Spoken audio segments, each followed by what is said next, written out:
മാന്യ സദസ്സിന് നമസ്കാരം. 1947 ഓഗസ്റ്റ് 15 നമ്മുടെ ഭാരതം ബ്രിട്ടീഷ് ഭരണത്തിൽ നിന്ന് മോചനം നേടി സ്വാതന്ത്ര്യം ലഭിച്ചു.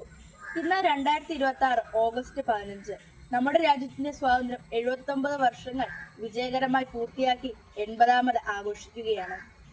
ഈ സുദിനത്തിൽ നമ്മുടെ രാജ്യത്തിന്റെ സ്വാതന്ത്ര്യത്തിനായി പോരാടിയ മഹാത്മാഗാന്ധി, പണ്ഡിറ്റ് ജവഹർലാൽ നെഹ്റു, സുഭാഷ് ചന്ദ്രബോസ്, ഭഗത് സിംഗ് തുടങ്ങിയ അനേകം സ്വാതന്ത്ര്യ സമര സേനാനികളുടെ ത്യാഗത്തെ നാം ആദരവോടെ ഓർക്കുന്നു. അനേകം വൈവിധ്യങ്ങളും സംസ്കാരങ്ങളും നിലനിൽക്കുന്ന നമ്മുടെ ഭാരതം ഇന്ന് ശാസ്ത്ര സാങ്കേതിക വിദ്യകളിലും സാമ്പത്തിക രംഗത്തും ലോകത്തിന് മാതൃകയായി വളർന്നുകൊണ്ടിരിക്കുകയാണ്. കേവലം ആഘോഷങ്ങളിൽ മാത്രം ഒതുങ്ങേണ്ടതല്ല നമ്മുടെ സ്വാതന്ത്ര്യം.